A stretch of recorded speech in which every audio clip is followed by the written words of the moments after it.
जनक कह रहे हैं तुम जो भी करते हो वो तुम्हारा किया हुआ नहीं, प्रकृति कर रही है। ये बड़ी कठिन बात है, लेकिन बड़ी सत्य है। इससे बड़ा कोई और सत्य नहीं, और इस सत्य को किसी न किसी दिन तुम्हें समझना ही पड़ेगा। भूख लगी तो शरीर को लगती, फिर भोजन की जो खोज होती वो भी शरीर ही करता। बहुत से बहुत मन साथ देता। मन तो शरीर का ही अंग है। मन और शरीर दो नहीं है। मन यानी सूक्ष्म शरीर और शरीर यानी स्थूल मन, वो एक ही चीज के दो हिस्से। तो भूख लगी तो मन उपाय करता, रोटी लाओ, भोजन बनाओ, मांग लो कि कमाओ, हजार उपाय कर सकते हो। लेकिन जहां तक तुम्हारा संबंध है, तुम्हारे चैतन्य का संबंध है, तुम बाहर ही हो। किया हुआ कर्म कुछ भी वास्तव में आत्मकृत नहीं है। ऐसा यथार्थ विचार कर में जब जो कुछ कर्म करने को आ पड़ता है उसको करके सुखपूर्वक स्थित। ये सुनो, ये वचन बड़ा मीठा है, और मीठा ही नहीं उतना ही सत्य भी, कि जो आ पड़ा कर लेता हूं। भूख लगी तो भोजन कर लेता हूं, नींद आई तो सो जाता हूं, कोई बोला तो उत्तर दे लेता हूं, लेकिन एक बात के प्रति जागा रहता हूं कि इसमें मैं कर नहीं रहा हूं। जो आ पड़ता है कर लेता हूं। लौटती है लहर सागर को अगम, गंभीर क्षण है शांति रखो, मौन धारो, और जो होना यही है हो। क्योंकि सारा भूत ही इसकी गवाही है कि जो होना हुआ है वही होकर रहा है। हुई की लंबी पुरानी आदिहीन कथा व्यथा है, लिखी सुधियों में संजोई, जान या अनजान, भूली या भुलाई। लौटती है लहर सागर को अगम, शांति रखो, मौन धारो, और जो होना यही है हो। क्योंकि सारा भूत ही इसकी गवाही है कि जो होना हुआ है वही होकर रहा है। पीछे लौट कर देखो, जरा अपने जीवन की कहानी के पन्ने पलटो, जरा अतीत में खोजबीन करो, खोदो, तुम पाओगे जो होना है वही होकर रहा है। तुम नाहक ही बीच में परेशान हो लिए, तुम्हारे बिना भी होकर रहता। तुम इतने परेशान ना होते तो भी होकर रहता। हार हुई, तुम परेशान ना होते तो भी हो जाती। होनी थी तो हो जाती। तुम परेशानी बचा सकते थे, हार नहीं बदल सकते थे। आदमी के हाथ में बस इतना है, परेशानी बचा ले, दुख बचा ले, पीड़ा बचा ले, संताप बचा ले। जो होना है होकर रहेगा, जो होना है होता ही रहा है। लेकिन हमारा मन इससे बगावत करना चाहता, क्योंकि जब हम कुछ करते हैं तभी हमें मजा आता, नशा आता, तभी लगता है मैं हूं। एक गीत कल मैं पढ़ रहा था, प्रार्थना करनी मुझे है और इसे स्वीकारना, संभव बनाना सरल उतना ही तुम्हें है। परमात्मा से प्रार्थना कर रहा भक्त, प्रार्थना करनी मुझे है और इसे स्वीकारना, संभव बनाना सरल उतना ही तुम्हें है। यही कि तुम जिस ओर आओ चलूं मैं भी, यह कि तुम जो राह थामो रहूं थामे हुए मैं भी, यह कि कदमों से तुम्हारे कदम अपना मैं मिलाए रहूं, यह कि तुम खींचो जिधर को खींचूं, जिससे तुम मुझे चाहो बचाना बचूं। यानी कुछ न देखूं, कुछ न सोचूं, कुछ न अपने से करूं, मुझसे यह न होगा। छूटने को विलग जाने, ठोकरें खाने, लुढ़कने गरज, अपने आप करने के लिए कुछ विकल्प चंचल आज मेरी चाह। प्रार्थना भी आदमी करता है कि हे प्रभु तू जैसा कराए वैसा ही हम करें, तेरी जैसी मर्जी वही पूरी हो। कहते हैं लोग उसकी मर्जी के बिना पत्ता भी नहीं हिलता, लेकिन फिर भी कहीं भीतर अहंकार घोषणा करता है मुझसे न होगा। छूटने को विलग जाने, ठोकरें खाने, लुढ़कने गरज, अपने आप करने के लिए कुछ विकल चंचल आज मेरी चाह। अहंकार निरंतर कोशिश करता है कुछ अपने से करके दिखा दूं, करता होके दिखा दूं। ये करता होने की चाह समस्त नरक का आधार है, स्रोत है। तुम कितना ही करो, जो होना है वही होता है। कभी सफलता होती जरूर, कभी असफलता भी होती जरूर, लेकिन संयोग वसात न तो तुम सफलता अपने हाथ से ला सकते हो और न तुम विफलता अपने हाथ से ला सकते हो। तुम्हारी लाख चेष्टा करने पर भी कभी तुम विफल हो जाते हो और कभी निश्चेष्ट पड़े रहने पर भी सफल हो जाते हो। कभी इस पे तुमने देखा? मैं विश्वविद्यालय में एमए का विद्यार्थी था। मेरे जो प्रोफेसर थे अब तो चल बसे, अभी अभी कुछ वर्ष पहले चल बसे, उनका मुझ पे बड़ा लगाव था और वो कहते तुम जरा मेहनत करो तो गोल्ड मेडल तुम्हारा है, तुम घंटा भर भी दे दो पढ़ने को तो गोल्ड मेडल तुम्हारा है। मैं उनसे कहता मिलना होगा तो मिलके रहेगा। उनको ये बात जचती ना, वो कहते ऐसे कैसे मिलके रहेगा, तुम कुछ करोगे तो ही मिलेगा, कुछ ना करोगे तो कैसे मिलेगा। परीक्षा के 3 महीने पहले उन्होंने मुझसे कहा तो अब इसकी परीक्षा हो ले तो तुम मेरे घर आ जाओ और मेरे घर ही रहो ताकि मैं देखूं तुम कुछ करते हो या नहीं। 3 महीने में उनके घर रहा, मैंने सब किताबें वगैरह बांध के रख दी। वो थोड़े डरे भी। 5-7 दिन बाद मुझसे बोले कि छोड़ो, इस झंझट में क्या रखा है, ये जिद ठीक नहीं, इसमें कहीं ऐसा ना हो कि तुम नाहक खो बैठो। मैंने कहा खोना है तो खोएंगे, पाना है तो पाएंगे, मगर अब इसको बदलेंगे नहीं, अब ये किताबें मैं खोलने वाला नहीं। महीना बीतते बीतते तो वो बहुत घबराने लगे। वो कहने लगे मुझे क्षमा करो,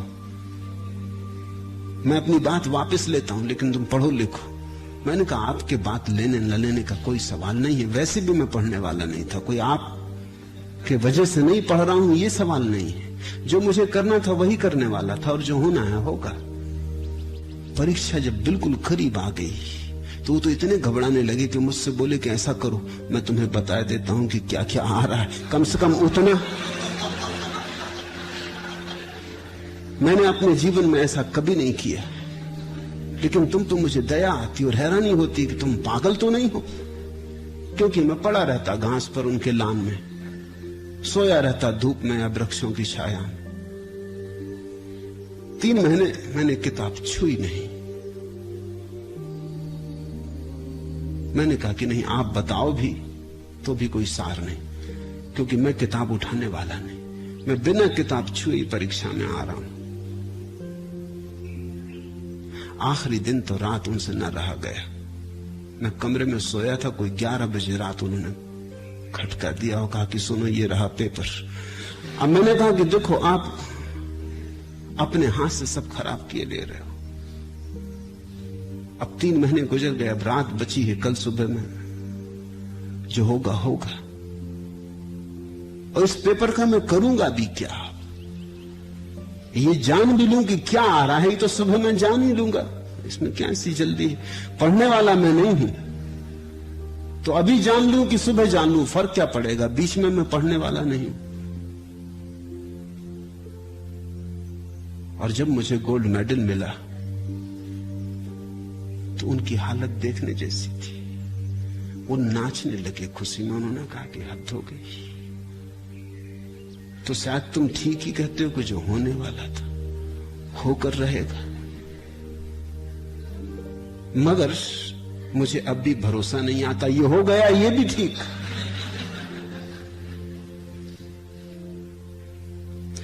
फिर वर्ष बीत गए, जब भी वो मुझे मिलते वो कहते कहो बताओ तो किया कैसे, इसके पीछे राज क्या था। मैं उनको कहता आपके घर रहा, 3 महीने आप जानते हैं, 24 घंटे आपकी आंख के सामने रहा, किताबें मैंने बंद करके चाबी आपको दे दी थी, किताबें कभी फिर आपके घर से मैं दोबारा लेने गया भी नहीं, वो अब भी आपके पास पड़ी। फिर मैंने उन्हें उठा के देखा भी नहीं। मैंने भी एक प्रयोग किया, मैंने भी एक दांव खेला कि जो होना होगा होगा, मगर उन्हें भरोसा ना आया। आप भी बहुत बार बिना कुछ किए सफल हो जाएंगे तो भी भरोसा ना आएगा, तो भी ऐसा लगेगा संयोग होगा, हो गया होगा, संयोग वसात। लेकिन जीवन का सत्य यही है, जो होना है वही हो रहा है, जो होता है वही होता है। ऐसे सत्य को जानकर अगर पीछे सरक गए तो तुम्हारे जीवन में शांति के मेघ बरस जाएंगे। फिर अशांति कैसी, फिर सुख ही सुख है। किया हुआ कर्म कुछ भी वास्तव में आत्मकृत नहीं है, ऐसा यथार्थ विचार कर मैं जब जो कुछ कर्म करने को आ पड़ता है उसको करके सुखपूर्वक स्थित हूं। जो करने को आ पड़ता है, आ ही गया द्वार तो ठीक निपटा लेता हूं, बाकी न करने में कोई रस है, न करने का कोई आग्रह। कृतम किमपि नैव स्यादिति संचित्य तत्वतः यदा यत् कर्तुमायाति तत्कृत्वा असे यथा सुखम। कृतम किमपि एव न आत्मकृतम स्यात्। नहीं, अपने किए कुछ नहीं होता, अपना किया कुछ भी नहीं। सब किए पर परमात्मा के हस्ताक्षर है। तुम अपने हस्ताक्षर हटा लो और तुमने नरक बनाना बंद कर दिया। तुम अपने हस्ताक्षर बड़े करते जाओ और तुम्हारा नरक उतना ही बड़ा होता चला जाएगा। इति तत्वतः संचिन्त्य, ऐसा जानकर, ऐसा अनुभव करके, ऐसे तत्व का साक्षात करके, यदा यत् कर्तुम आयाति तत्कृत्य, जो आ गया, जो सामने पड़ गया, आयाति तत्कृत्वा, उसे कर लेते हैं। इनकार भी नहीं है, आलस्य भी नहीं है, करने की कोई दौड़ भी नहीं, करने का कोई पागलपन भी नहीं। ना तमस है ना राजस है, वही सत्व का उदय है। तमस का अर्थ होता है आलस से पड़े, आग लग गई घर में तो भी पड़े। रजस का अर्थ होता है घर में अभी आग नहीं लगी, इंश्योरेंस कराने गए हैं, कुआं खोद रहे हैं, इंतजाम कर रहे हैं, क्योंकि आग जब लगेगी तब थोड़ी इंतजाम कर पाओगे, सारा इंतजाम कर रहे हैं। आग लगे या न लगे इंतजाम में मरे जा रहे हैं। मकान तो बच जाएगा, इंतजाम करने वाला मर जाएगा इंतजाम करने में। सत्व का अर्थ है न रजस न तमस, दोनों का जहां संतुलन हो गया। घर में आग लग गई तो निकलेंगे, पानी भी लाएंगे, बुझाएंगे भी, जो आ पड़ा कर लेंगे, लेकिन उसके लिए कोई चिंतना, आयोजना, कल्पना कुछ भी नहीं। जो वर्तमान दिखाएगा, करवाएगा, कर लेंगे। यथा सुखम आसे, इसलिए सुखपूर्वक स्थित हूं।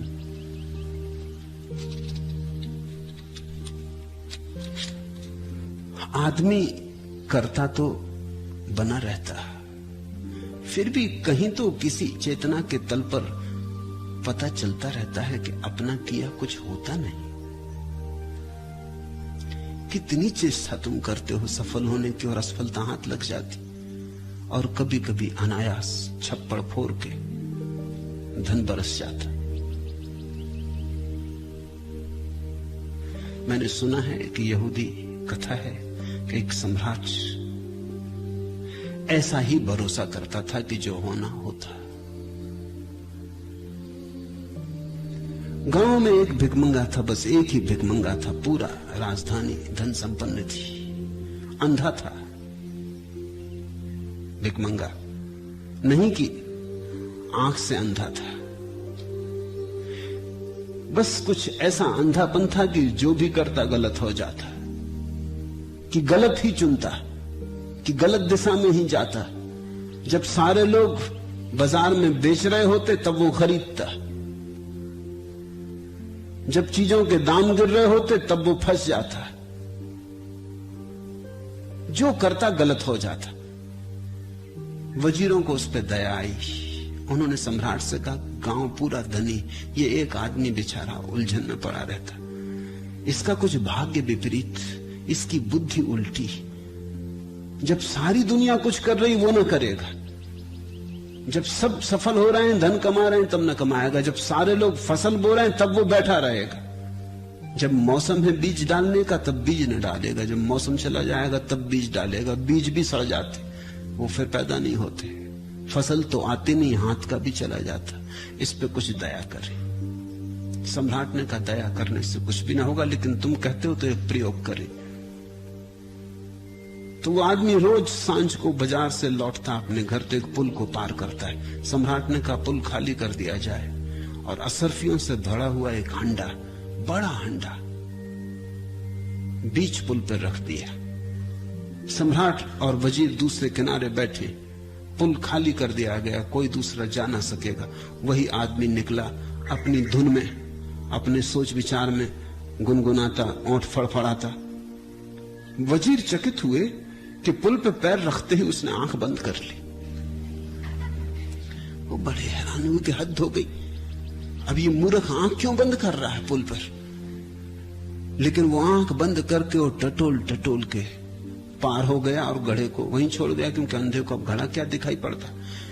जब वो उस तरफ पहुंच गया तो सम्राट ने कहा, देखो। उसे पकड़ा, उससे पूछा कि महापुरुष आंख क्यों बंद की। उसने कहा कि कई दिन से मेरे मन में ये ख्याल था कि एक दफा आंख बंद करके पुल पार करें। आज खाली देख के कि पुल पे कोई भी नहीं है, मैंने सोचा कर लो, ये मौका फिर न मिलेगा। राह खाली है, गुजर जाओ, ये अनुभव के लिए कि आंख बंद करके चल सकते कि नहीं। आज ही सूझा तुम्हें ये, योजना तो पुरानी थी, लेकिन रास्ता कभी खाली नहीं होता था, लोग आ रहे जा रहे, धक्का धुक्की हो जाए। सम्राट ने कहा, जो होना होता होता। तुम कोई उपाय खोज लोगे असफल होने का, या सफलता तुम्हें खोजती आ जाएगी।